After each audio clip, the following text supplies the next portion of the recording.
Hello students, I am Swati Shah from Shraddha institute. तर इथं question बघा, एक्सरसाइज नंबर 3.3 स्कॉलरशिपचं क्वेश्चन आहे. The sum of the 3 consecutive odd numbers is y. Which of the following is even number next to the greatest of this odd number. हे already आपण solve केलेलं आहे आपल्या व्हिडिओमध्ये स्कॉलरशिपच्या 3.3 एक्सरसाइजमध्ये.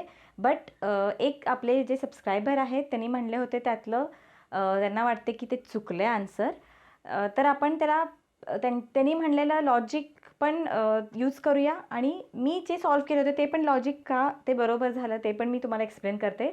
आणि 2-3 मेथड्स आहेत, त्या 2-3 मेथड्सनी मी तुम्हाला हे क्वेश्चन सॉल्व्ह करून दाखवते. त्याच्याने तुम्हाला हे कन्सेप्ट परफेक्ट होणार आहे. म्हणजे तुमच्यातलं जे कन्फ्युजन आहे ते दूर करायचं आहे आपल्याला. ओके, तर हे सॉल्व्ह करूया. मी जे सॉल्व्ह केले होते ते मी सांगते. इथं सम ऑफ 3 कॉन्सिक्युटिव्ह ऑड नंबर्स आपण कधी पण काय घेतो, x+2 x+4. ते ऑलरेडी मी इंट्रोडक्शनमध्ये सांगितलेलं होतं. बट इथं ॲडिशन y आहे म्हणून मी काय घेतले होते, y. So y+2 + y+4 = y, right. तर हे काय झालं होतं, 3y + 6 = y. Then 3y - y = -6. Because equal टूच्या ह्या साईडला गेल्यावर मायनस होणार आहे. तर हे आन्सर होते 2y = -6. So y = -3.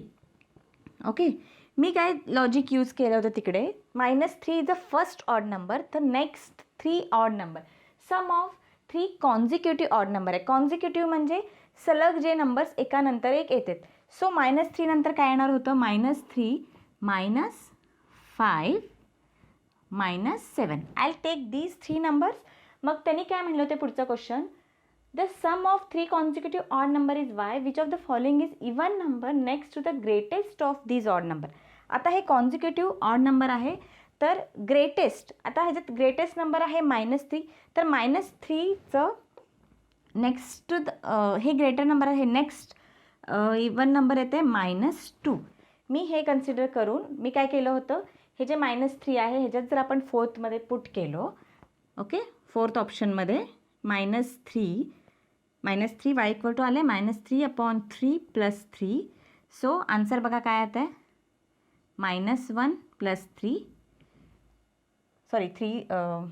3 × 9. तर ह्याच्यात जेव्हा -yच्या जागी आपण -3 पुट करतो. आपण सगळ्या ऑप्शनमध्ये पुट करून बघितलं होतं. हे y = -3, y = -3 -1 + 3. सो 2.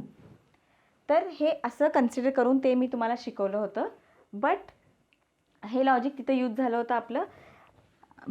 त्यांचं जे सबस्क्रायबर होते त्यांचं म्हणणं होतं हे yची व्हॅल्यू जे -3 आहे, -3 + 2, राईट, त्या हिशोबाने गेलो तर -3 + 2 काय होत आहे, -3 + 2 -3 + 4 -3 -1 + 1.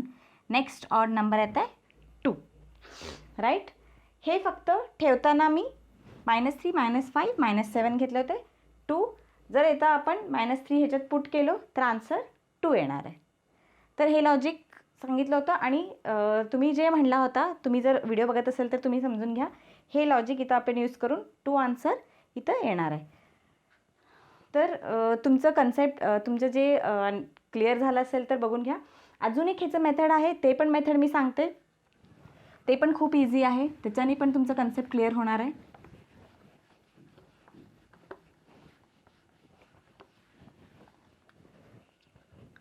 ओके, तर सम ऑफ 3 कॉन्सिक्युटिव्ह नंबर जे रेग्युलर आपण घेतो, एक्सपासून जाऊया म्हणजे तुम्ही क्लिअर होताल. x+2 + x+4 = y. इथं काय येणार आहे बघा, 3x + 6 = y.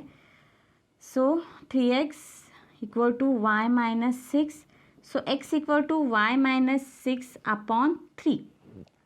तर आपलं एक्सची व्हॅल्यू काय मिळाली, y - 6/3. आता आपल्याला next to the greatest, first X आपल्याला 3 consecutive odd number x+2 x+4 मिळालं. ग्रेटेस्ट ऑड नंबर काय आहे, x+4 आहे. तर x+4, आता x ह्या व्हॅल्यूत आपण पुटअप करूया. y -6/3 + 4. This is nothing but X. हे एक्स आहे, x + 4. आता next to the greatest even number म्हणजे आपण +1 करतो, बिकॉज आता समजा 3 ऑड नंबर आहे तर नेक्स्ट इवन नंबर घ्यायला आपण +1 करतो. 3, 4. सपोज 5 ऑड नंबर आहे, +1 केल्यावर 6 येणार आहे. कुठलेही ऑड नंबर घ्या, त्याच्यात +1 केल्यावर त्याचा इवन नंबर येणार आहे. तर हे एक्सची व्हॅल्यू आली. तर हे बघा सॉल्व करूया. y/3 -6/3 + 5 y/3 -2 + 5. तर काय येणार आहे y/3 + 3. This is our fourth option. तर त्या मेथडनी पण सॉल्व केलो, ह्या मेथडनी पण सॉल्व केलो. तुमचा कॉन्सेप्ट क्लिअर करून घ्या. तुम्हाला हे लॉजिक, त्याच्यापेक्षा हे लॉजिक जास्त पटकन सॉल्व झालं.